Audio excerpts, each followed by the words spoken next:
Exactly.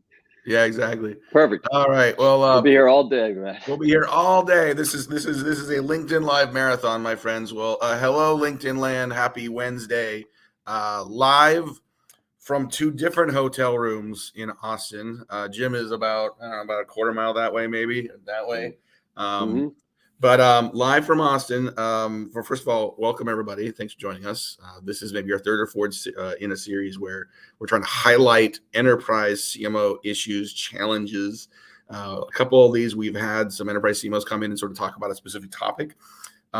This one we very specifically wanted to just cover what we are seeing in real time here in Austin. So what used to be the Serious Decisions conference, Serious Decisions, of course, B2B marketing centric analyst firm bought by Forrester a couple of years ago.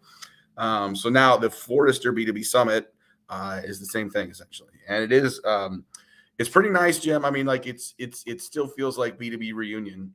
I think you got a lot of people that in many cases are doing a different job, but if they're staying in B2B or staying in B2B marketing or staying in MarTech, you still see them here.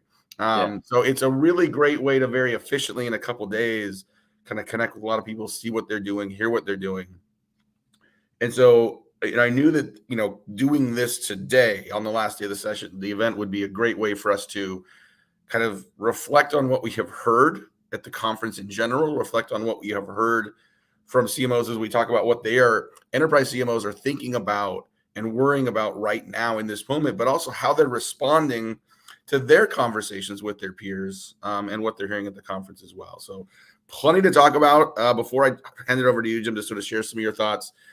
For those of you watching live, thank you for joining us in the middle of your workday. If you'd like to comment or chime in on what we're talking about here, if you have a comment, a question, a rebuttal, look forward to that as well. But Jim, also as we do this, we are increasing the voice of the enterprise CMOs in the CMO Coffee Talk community. So if you are a CMO or a B2B head of marketing, and you're running or marketing in an enterprise marketing organization, join us. There's a growing group of enterprise CMOs in the CMO Coffee Talk community in a daily Slack conversation, in regular Zoom meetings together. We had a great breakfast yesterday with a number of people. I think we had like 35, 40 people, Jim, enterprise CMOs that are here in Austin this week that had joined us live. So thank you everyone for doing that. So we'll put a link into the comments here to join the enterprise CMO Coffee Talk group. But Jim, what have you seen the last couple of days? What stood out to you? Well, a lot of things. First of all, yes, totally agree that it's just a great place. A lot of people question events, conferences, they worth it, not worth it. And if your goal is to connect with your peers quickly and kind of get your finger on the pulse of what's happening among CMOs, enterprise CMOs, and generally marketing teams, it's worth it to come down and drop in. I talked to so many people, frankly, Forrester's not going to like this, but they're not going to the Forrester conference, but they're here to do exactly what we did yesterday, right? A CMO breakfast gathering, a happy hour, networking, join the lounge, whatever the discussion might be, just to connect with peers. Yeah. Again, another big point of the Coffee Talk community, right? So I just kind of compare, and this was part of the conversation too, it's not mid-year trends, but how much are you learning sitting in one of these sessions versus how much are you learning by talking with your peers outside of the session versus how much ongoing learning do you get simply by joining a community and asking for advice and help, best practices, bouncing ideas, etc. And increasingly, I think it's a peer-driven model for learning. So it's really the value. And for me, that isn't a knock on any given conference or their content. It's really a reinforcement of why you got to get out sometimes, right? I think the last few years have gotten us comfortable just staying in our basement offices and consuming content, in our soft pants, which is divinely convenient. Let's be clear.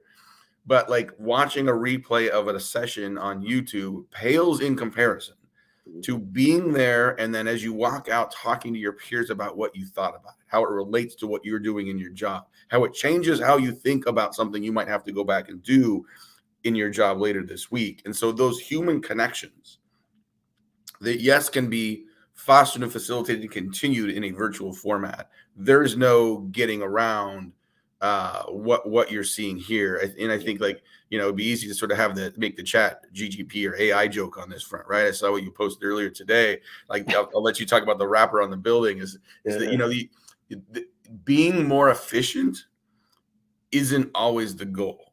Being more effective is the goal. So you can more efficiently consume content in a virtual or offline format. I think it is more effective, especially when you're talking about like enterprise class marketing, because those are the minority of people. Like you look at like market, like organizations are like a triangle, and the bigger the organization, the fewer of them are. Yeah. So if you're an enterprise CMO, there are fewer of you out there. You are more lonely than the average CMO, who's already very lonely, in that office. Yeah. Yeah.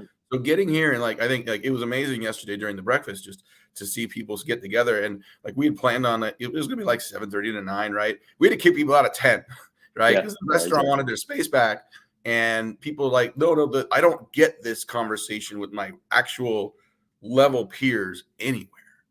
And that's critical. But like tell your AI story, because that was good. Oh, I just saw it. I as things happen on social media, I saw someone share something and I just reshared it to a different community. But I thought it was great. Like, first of all, like what's on people's minds, what of course is the topic that's leads in every one of these conferences is AI, generative AI, right?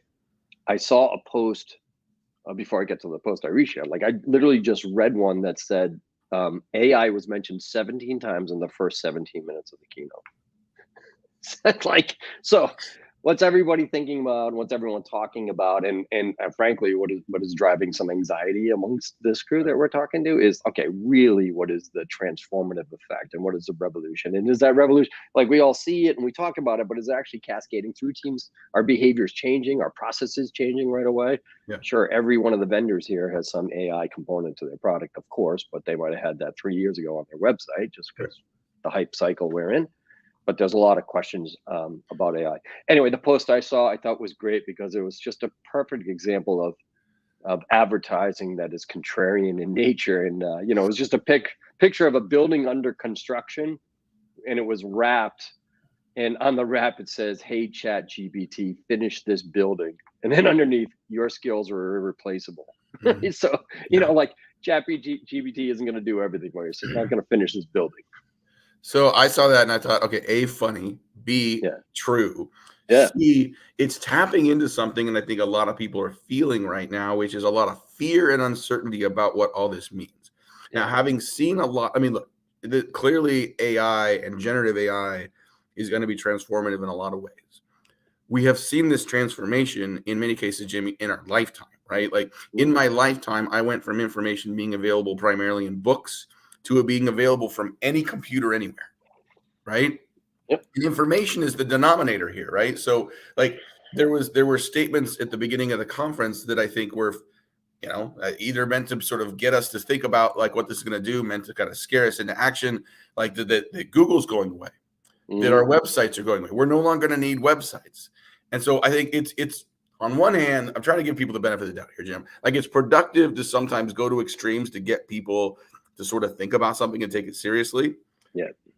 But if there's any company that has an advantage in terms of indexing the information of the world into a different accessible search format, pretty sure it's Google, right? Yep. So Yep. the information is the denominator here. The vehicle used to be the Encyclopedia Britannica, and now it's been in the internet for a while. And moving forward, it's going to be just asking Alexa or your computer or whatever just to find it for you, right? Yeah. Yeah. Ish. You got to ask yourself, like, where are we in the hype cycle right now? And it seems to me like we're cresting. It's like that first thing on a roller coaster. We're like tick tick tick tick tick, got to the top right now, so everyone's worried about it. Like, yes, the keynote was a clarion call to wake up and pay attention because everything's going away. Everything that you've known is going to disappear. Websites are going to go away. Yeah. But I will also say, like, what organization is going to be better served by scaring the hell out of marketers right now than Forrester and Gartner and the likes, right? Like, it's just, you wake up, it's scary. And by the way, if you want some consultant and you want buy some research on it, like, we know the people to talk to. Jim, I can always encourage you to go to the cynical side of everything, which is part of why I love you. But that leads to another theme that I heard a lot of CMOs talk about, not only in the breakfast and in casual conversations, but on stage when they were talking in panels over the last couple of days. And it's this broad concept of change management. Yeah. that, when you are moving from a lead-based to an account-based model, when you're moving from a siloed marketing system to an omni-channel approach to surrounding not just your prospect, but the entire buying committee in a meaningful, cohesive conversation, you have ratcheted up significantly the complexity of doing marketing well, let alone incorporating other teams in the revenue journey, let alone incorporating partners and others in your ecosystem to try to coordinate all of that. And so there's two sides of this change. One is, I think, significantly harder than the other, and they're both really hard. One is actually developing the system and the playbook to do those things, like figuring out how you are going to actually orchestrate that behavior. Second is managing your team of humans through this change, through this adoption of a radically different way of doing work that doesn't just change what they do, it changes their identity. It changes who they see themselves as and what they see themselves as being good to do. And I think this is, and then you take that to an enterprise class company. Yeah. Like SAP, the head of digital transformation at SAP told me that their move to create a corporate-wide 105,000 person intense signal engine was a 5-year journey. Yeah. Now, does every team need to take like 2.5 Olympic cycles to do this? Maybe, maybe not.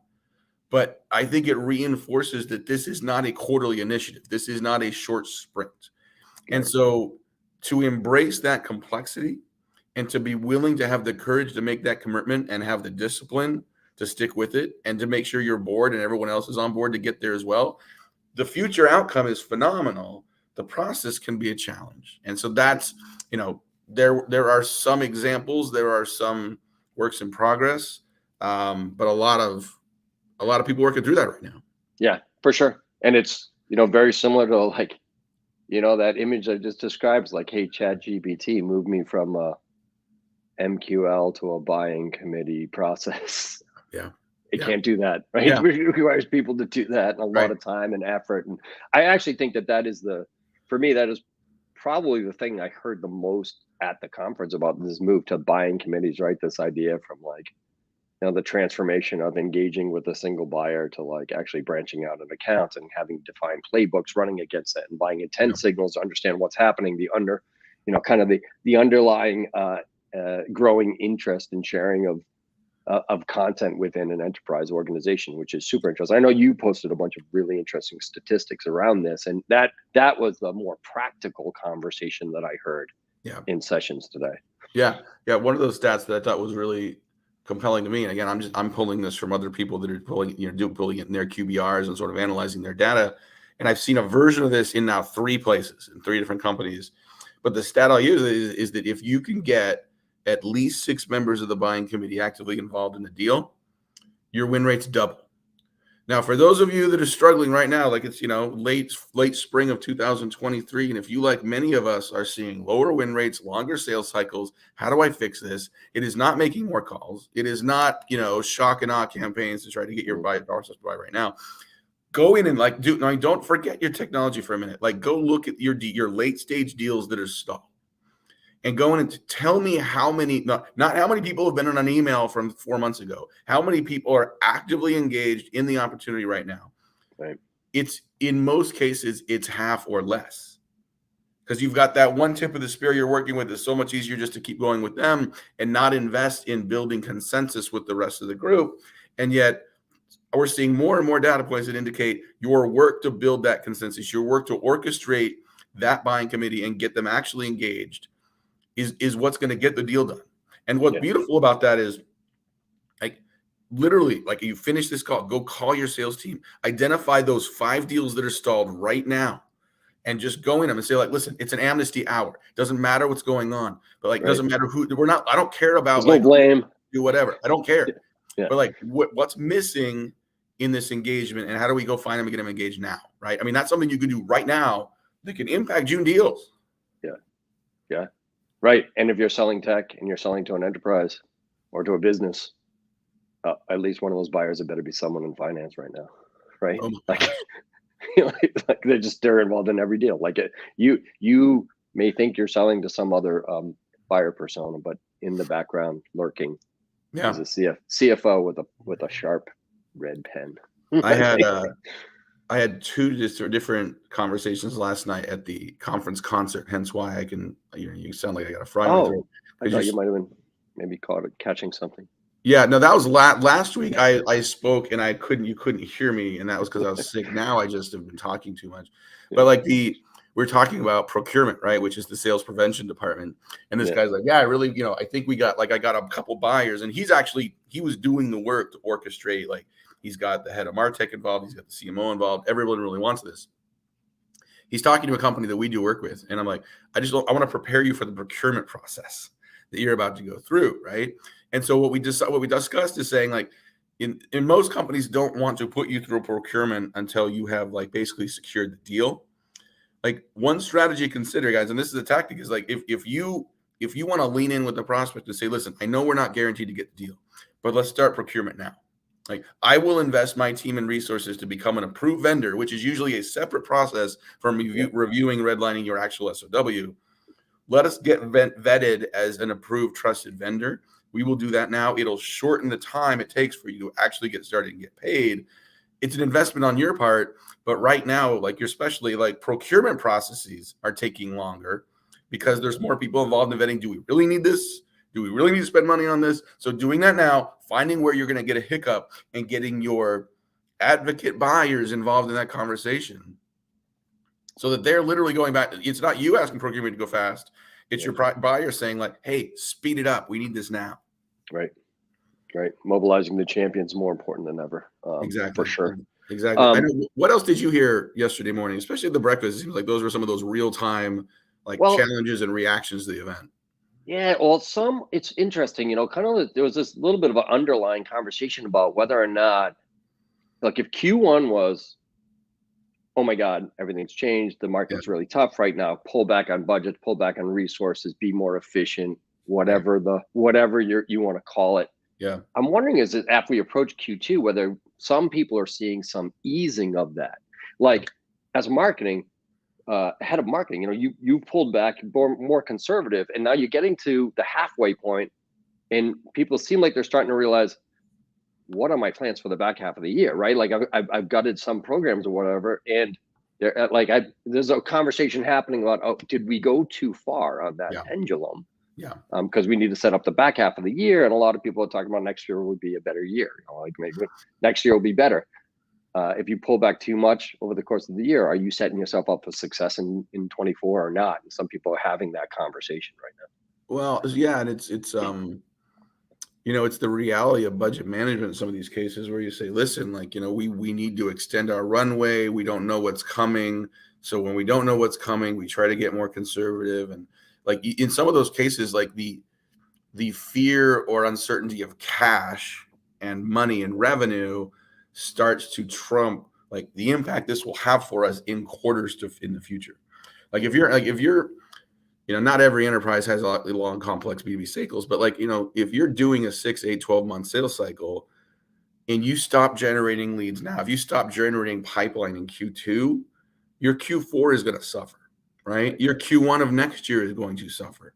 So when you say like, hey, yeah, we're going to turn around, like what that means, like what I hear are two different things here. One is a CFO says, I see a light at the end of the tunnel. I see that the things that were either real or arbitrary are no longer as dangerous. So I'm willing to start spending money again. Good for you. Like the impact on the business has already been had because you pulled back on some of those efforts, right? Yep. So, and this leads to one, I think, a little bit to the other conversation I had with some folks is just the changing role of the CMO in enterprise companies, going from sort of the marketing officer who is just orchestrating marketing campaigns to someone that has a much more strategic role at the table to talk about the market, to talk about and justify investments in brand that drive demand over time. And so to be able to go and sort of, as a CMO, you have a fiscal responsibility when someone says, I'm going to cut your budget because we need to spend less money now, to go back and say, okay, but like that has an impact. And it's not just on campaigns we do now or vendors we pursue now, but like in a couple quarters, this is really going to bite us. And I'm putting it on record, like that is the impact you are choosing right now. That's right. It's like a view of marketing as an investment in future growth, and that you're effectively cutting that investment. Dara Tressiter, who's a CMO at Autodesk, was like one of the speakers that they brought in. Mhm. Super impressive person, and she like really challenged the audience to say, have this idea of this portfolio of ideas and growth. Like, think of Yeah. yourself like a fund manager, right? And Yeah. you may be cutting back on your riskiest ideas right now, but keep them in the portfolio, like keep them on Yes. the back burner or whatever, because eventually when things change right now, you're going to want to pull them forward and have some type of investment thesis on Yeah. things that might not be as popular in the market today. Like the B word is, it's still, people are a little wary out. Am I talking about branding? They're coming up with other terms to describe what effectively is brand campaigns. People buy from brands at the end of the day. People trust brands or not. So she was kind of challenging people to not cut those things and forget about them, but keep them on the back burner and make sure those are Man, options when things loosen up. I have seen, I think we have over-indexed as a B2B community on, everything focused on a pipeline. And when I say pipeline, I mean everything focused on kind of immediate pipeline. Yes. As opposed to saying, like, what are the things that are going to help me build a healthy, predictable pipeline over time? Because I don't just need to generate leads today and this week, right? Like, I need to be a steward. If I'm a CMO and a chief market officer, I need to be a steward of my business for the foreseeable, predictable future.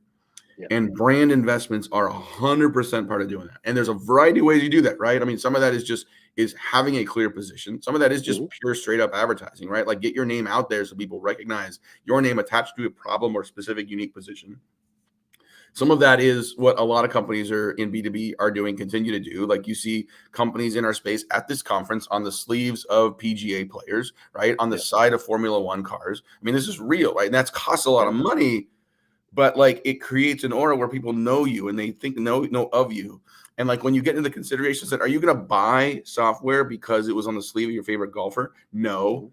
Right. But there's a certain level of self-identity people have, even at the enterprise level, even the senior level, around what does this purchase say about me? What is this? How do I feel about this company? Yeah, And and when, just I would say she had this really practical example. She's like, that I get a lot of proposals put in front of me, and if I do not recognize the brand at all, I immediately go back and say, is the company going to be around 4 or 5 years?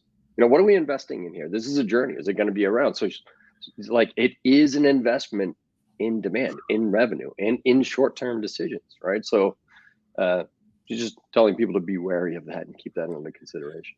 so what does it take to have the courage to have that position? I mean, look, I've been a consultant for 15 years, so like, I talk to CMOs all, every day, but I'm not sitting in the seat, which is there's a very big difference. And I'm, when you are telling your board, we need pipeline, and I'm going to invest in McLaren Racing. When you tell your board, I know you think we need to just buy media and get better at Google right now, but we're going to invest in a 3 to 5 year journey to get better as an organization about how to leverage data to replace media. When you go to your board, like the Autodesk CMO, and say, like, these things need to happen, there's a level of courage, right? I think that is required to have that. Whether or not your board is used to you talking about the business that way or talking about marketing that way, what have you seen both amongst your CMO conversations as well as just in your role to be able to sort of have that conversation internally when some people are like, no, it should be easier. Just go buy leads, right? Just go buy more. Just go get us on Google, or hey, let's go PLG. I heard PLG is great. If we go PLG, the product sells itself. Let's just do that. Yeah, sure. We know this doesn't work, but I think going, like, saying and seeing what Autodesk and Smartsheet and others are doing is one thing. Building consensus amongst your internal buying committee, meaning your leadership team, your board, to do it, whole nother thing. Yeah. Well, I got to tell you, I'm not in a position, nor do I have the bravery to put in a Formula One endorsement in front of my board right now. But we had this conversation recently with an enterprise CMO who said, look, just change the language and show the connective tissue between these things, right? That's part of the problem. Like, if you think about it, demand and brand, and they're separate, and you talk about that, guess what? That's the response you're going to get, right? You're conditioning your audience to view these things as like not related. Yeah. And that's a major mistake. Like, and one of the tactics was just changing the language from like a brand campaign or brand gen or whatever to what he called integrated programs. Like, every campaign must have integrated touch points, right? And there's ones at the top that are about your brand, and there's ones that are about generating interest, and there's others about like loosening of the status quo, to use the old serious speak, right? So when you do campaign planning, you can't think of it as isolations between branding and demand and customer engagement and enablement, but all of those things come together in an integrated campaign, and the results are tied to the effective deployment of each of those types of campaigns. Well, I feel like we're at a point in the evolution of companies that are already doing this, where there are folks that have already been more courageous because there weren't those case studies, there weren't those best practices. I remember like the beginning of quote unquote ABM, right? Like you could argue that like, we've always needed the buildings to like, the logo is the building, not the people. So we've always needed to be account based. The evolution of software that democratized a little bit, I think got more and more marketers to think about it. And initially making that change was challenging and scary because you didn't have use cases. You kind of just, I believe this is the right way to do it. Whether it's changing to an account-based model or adopting that integrated approach or better managing brand and demand together. And I could sit here, like you want to do a marathon on this session, I can give you countless examples. We can pull up pictures. We can pull up like the before and afters. We can pull up the impact it's had on the business that a lot of other companies look at and say, holy crap, look at their brand position, look at their pricing power, look at what they're able to command in the market, and look at like the sustainability of that in terms of creating a healthy business over a long period of time. That is coveted, and it is now clear what it takes to get there. And it isn't sending more emails or buying more search leads, right? But the courage for a company to get there is still like, despite the fact that there's evidence, despite the fact there's countless case studies and examples of doing it, it's still a big step. Yeah, it is. But I think that's why we're seeing more marketing leaders, not all, but some, like step up and be able to have that conversation. Like you may not be in a situation where the budget or the economic moment allows you to do that, but I would argue that now is the perfect time to circulate that idea, because you're not actually asking for funding. There may not be money. Like we're not spending money on that right now. So outside of you thinking I'm coming asking for budget, let's talk about this idea and circulate where it's working elsewhere. So when we do come back to better budgets, when we do talk about where we want to invest in growth, you're already preconditioned. You already believe, at least conceptually, that this is something to consider. Right. Yep. I agree, and that was what a lot of the conversation was about yesterday. It was super interesting. So like the role of, and I think this is part of moving from chief marketing officer to a chief market officer, is to take your peers at the executive team or take your board on that journey. Lay out what that looks like, that journey. It might not be now, but that's what we need to get to hit whatever growth targets you have. Hey, I know we only got a couple minutes left. Can we talk about Aram's question here? Aram, good to see you. I'm in your town. You may be a quarter mile away as well, but good to hear from you. Asking about like sort of long-term and short-term strategies working together. And can you be tactically strategic? And to me, the answer is absolutely yes. I talked yesterday to the CMO of Dun & Bradstreet, and that big company, right? And she's got this 3-4 year plan that she said, like, if you hire me, you're hiring this 3-4 year plan. I'm going to be the steward of this. So she built it in right away. Super smart. And they're, I think, a year and a half in. They have a 3 to 4 year plan, and they are doing agile marketing, right? So they've adopted agile as their methodology internally. And if you're familiar with agile, it's like it tends to be sprints either on a week or quarter or month or whatever. And oftentimes agile is used as an excuse for not having strategy. We're just going to go do a bunch of stuff. We're going to do it quick, and we're going to hope that works. So the idea of saying I'm going to have a long-term vision of what we're going to achieve, because it's going to take time to create that change in the business, but we're going to do it in sprints. We're going to do it in sprints that help us achieve milestones along the way in an accountable short-term way. I thought was really, really smart. So Aram, I don't know if that's going to help address your question, but Jim, curious your thoughts on this idea. Yeah, I think strategic. I think it connects back to the earlier conversation. Everyone's talking about this evolution, which seems like this evolution's been happening for some time, right? From the single point of contact, engaging a lead and passing it off and hope to close, to this idea of marketing to a buying committee, a buying group, which has to have, what you said, at least six roles in it. Yep. Like, I think that's a perfect opportunity to be tactically strategic, right? You know that this is the future of buying. You know that this is the future of sales engagement. And it's fairly easy to break it down. Just break that down and say, okay, what are those roles in our business? Let's go back and look at the deals we won. Let's go look at our customer accounts of today. How are we engaging with them? What is the playbook? How does your sales, boots on the ground salespeople know what's happening from a demand and a branding approach, and what do they understand that playbook and how to engage those? I think that's a perfect way to get into the details, right? And build sprints on that kind of thing. Like we're doing that ourselves internally. Yeah, I agree with you. We're at the bottom of the hour. If you really were kind of semi-serious, like, hey, we could turn this into a marathon. It's possible, just not in this format. So if you are a CMO, if you're an enterprise CMO, if you're in the CMO Coffee Talk community, we're going to continue this very conversation in the Slack channel. What did you hear? What were you thinking about? How are your thoughts about go-to-market changing from this week? From what you heard on stage, as well as what you heard from your peers.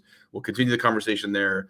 I know in a couple of weeks, we're going to do our next, Jim, we're going to do our next Enterprise CMO Zoom. Do we do a monthly midweek get together just of enterprise CMOs, no recordings, only enterprise CMOs, sort of private, safe place to sort of have these very conversations and get deep into what's working, what's not, what's next. Again, like no cost, no pitching. But if you want to get involved in that, we'll put a link into the chat if it's not in there already. And definitely take advantage of that and join us. Absolutely. Every third week of the month, we get together on one of these sessions. And again, it's 30, 40, 50 CMOs at a time. It's always an interesting conversation, sometimes an interesting debate. But I encourage you to join your peers.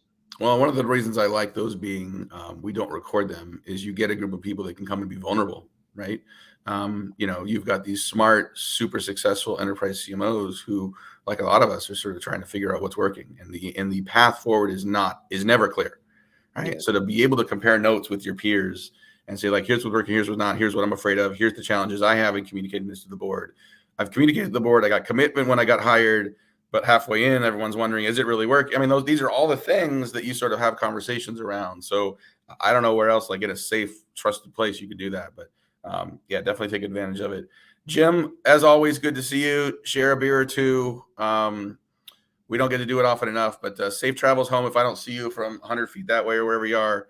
And everyone, thanks again for watching. Aram, John, Sally, thanks very much for joining us, listening in, asking questions, making comments. We'll do this again in a month. Between now and then, hope to see you all online. Take care. Thanks, Matt. Bye.